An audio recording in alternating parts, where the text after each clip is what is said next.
Tadi kita udah dikasih ilmu nih sama Mas Dery ya. Jadi saya kepikiran nih Mas Dery. Karena kan Mas Dery ini udah generasi milenial, kolonial ya. Nah jadi kayak udah tahu nih kalau misalnya udah nikah tuh pasti nanti punya anak. Dari situ biaya pendidikan dan biaya-biaya lainnya. Kan kalau bagi saya Gen Z mikirnya ya udah nikah, udah. Gitu, dari situ udah. Tapi ternyata banyak banget keperluan nantinya dan tentunya kalau hanya kita nabung aja, itu nggak akan bisa menutupi semua financial goals kita ya.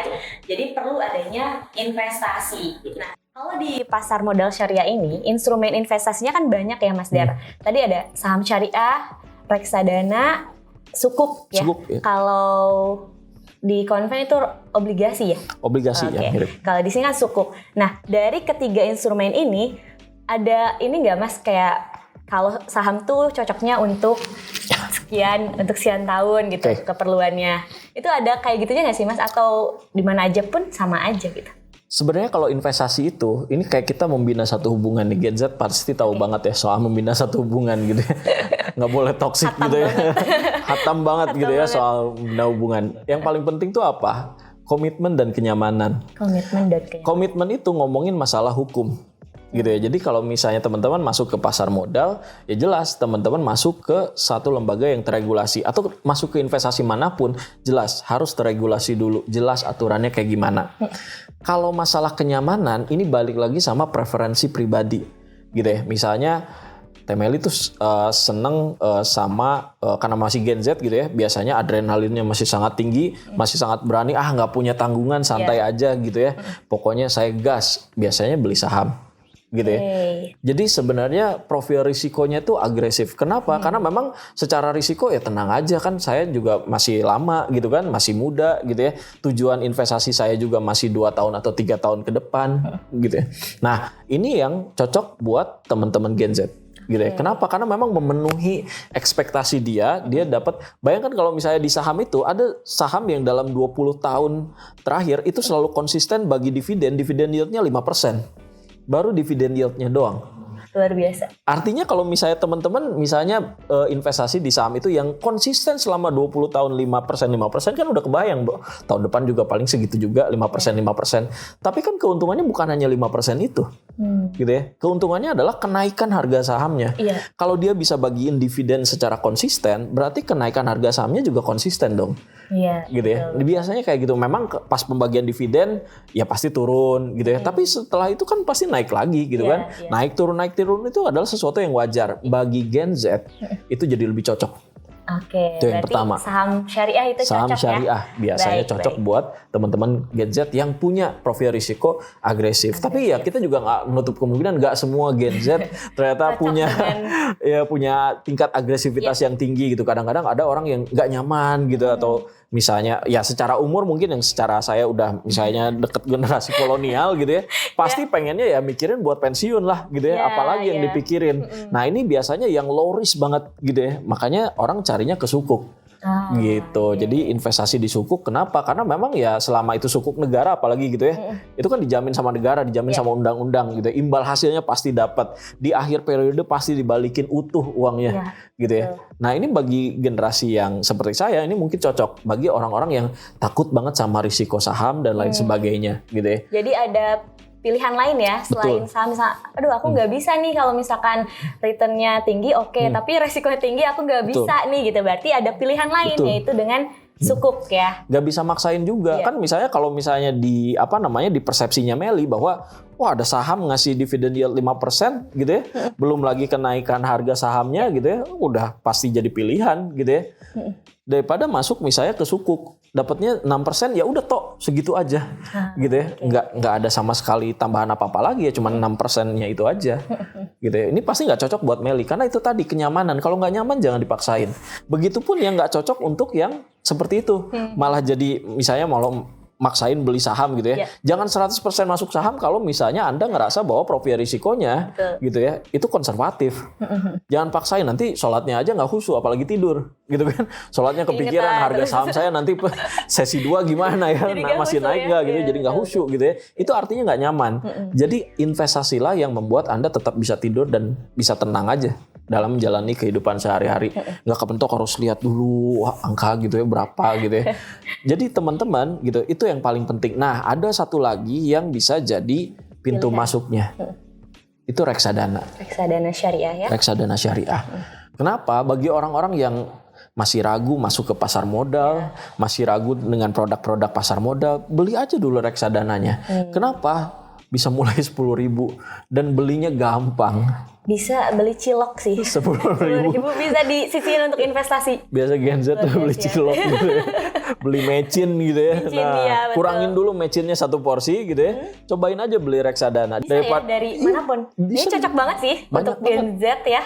Di aplikasi mana-mana banyak sih sebenarnya. Iya. Gitu ya. Kan sekarang udah banyak aplikasi kayak gitu ya.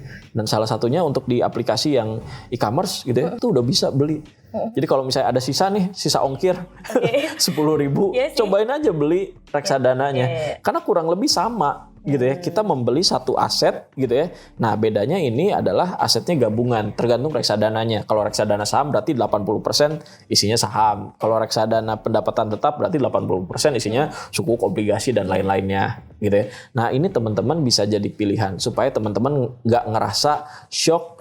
Kalau misalnya pengen investasi di pasar modal, pilihannya udah banyak. Bagi yang beginner banget bisa masuk ke reksadana gitu ya. Bagi yang sudah mau belajar sambil belajar gitu ya, sambil nyoba bisa masuk ke saham karena sekarang pun udah gampang. Aksesnya udah sangat gampang banget gitu ya. Nah, bagi teman-teman yang seusia saya sudah mau memikirkan masa pensiun ya ke sukuk sih sebenarnya. Sukuk pilihannya. Tapi kalau bagi kita Gen Z yang masih belum punya tanggungan, bagus sih coba aja saham syariah ya. Betul. Oke. Tadi kita udah bahas nih tentang investasi. Tapi gimana sih cara untuk memulai investasi di pasar modal syariah gitu? Biar Gen Z tuh biar langsung praktek gitu ya setelah melihat video ini ya. Langsung spend uangnya untuk investasi di pasar modal syariah. Enaknya buat Gen Z ya ada yang kayak begini. ada acara yang kayak begini. Ada acara online bisa diakses di YouTube dan segala macamnya. Kebayang nggak waktu dulu saya mau misalnya tahu soal saham aja gitu ya. Itu tawaran soal belajar investasi sahamnya itu mahal banget. Belajarnya aja mahal banget. Mesti di hotel, bayarnya minimal 2 juta. Zaman dulu 2 juta pasti berat banget gitu ya. Bahkan 3 juta zaman saya tuh bisa beli motor. Ini 2 juta gitu. Ilmunya aja udah mahal. Nah, sekarang teman-teman udah dikasih kemudahan. Bisa ada orang-orang kreatif yang di belakang layar kita ini gitu ya, yang memberikan ilmu buat teman-teman. Ya teman-teman tinggal belajar aja. Dengan cara online bisa, dengan offline juga bisa. Kita tahu bahwa kita juga ada di satu organisasi yang sama yang ingin meningkatkan literasi dan edukasi buat masyarakat. Jadi masyarakat tuh sebenarnya buat mengaksesnya tuh udah gampang. Tinggal mau atau enggaknya. Jadi bagi teman-teman yang nggak mau gitu ya itu udah jadi pilihan. Ya scroll TikTok aja bisa kan? Betul. Masa iya sih nggak bisa Segampang itu. lihat. Instagram, YouTube, Facebook, segala macam udah ada. Tinggal mau atau enggaknya gitu ya. Betul. Jadi pertama pasti belajar dulu. Cara yang paling pertama mesti belajar dulu gitu ya. Nah, kalau untuk saham dan lain-lain sebagainya, zaman sekarang kenapa bisa belajar sambil praktek? Karena sebenarnya sekarang udah gampang diaksesnya. Kalau dulu susah, oke saya udah punya ilmunya lah, ikut seminar 2 juta gitu ya. Tapi kalau misalnya ikutan investasinya udah bisa belum? Belum. Minimal 25 juta modalnya. Kalau sekarang kan dengan 100.000 aja udah bisa. Bahkan 50.000 aja itu udah bisa cari tuh saham apa tuh yang kira-kira harganya 300-400 perak gitu ya. Yang kira-kira bagus buat dibeli. Itu udah bisa dimungkinkan. Dengan 50.000 rupiah aja udah bisa. Gitu ya. Nah, ini yang tidak terjadi di zaman saya. Makanya teman-teman yang ada di generasi Z manfaatkan nih keunggulan Anda gitu ya. Zaman saya adalah generasi yang dibangun dengan investasi emas. Karena orang tua saya masuknya pasti investasi emas, nggak tahu investasi saham. Teman-teman sekarang udah punya kesempatan yang lebih untuk paham segala jenis investasi lain yang sesuai dengan peraturan yang ada. Salah satunya di pasar modal syariah.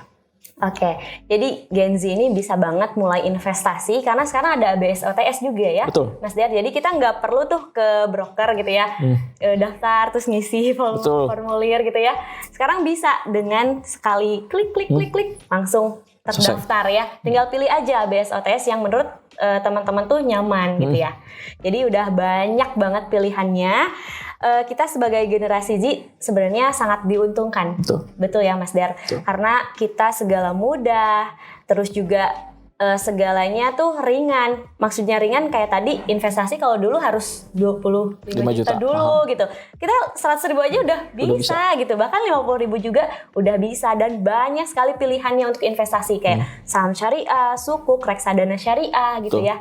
Jadi ya kita harus bijak dalam menerima informasi dan mengelola keuangan kita gitu ya.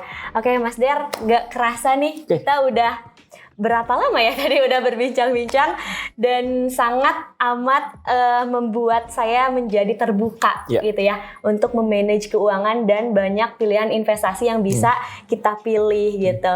Dan semoga sahabat-sahabat IDX Islamic di sana bisa mendapatkan ilmu yang baik dan juga insight-insight yang baru tentunya ya. Dan untuk episode kali ini kita khusus ngebahas tadi ya pinjaman online dan judi online. Jadi teman-teman IDX Islamic jangan bersedih hati, kita berakhir di sini. Betul. Nanti akan ada episode lainnya yang tidak kalah menarik dan sangat relatable dengan teman-teman di sana. Mungkin podcast kali ini kita cukupkan sampai di sini ya Mas Der. Terima kasih banyak atas waktunya Mas sharingnya. Ya, dan juga salam untuk teman-teman IDX Islamic di sana. Terima kasih dan sampai jumpa di episode selanjutnya. Wassalamualaikum warahmatullahi wabarakatuh.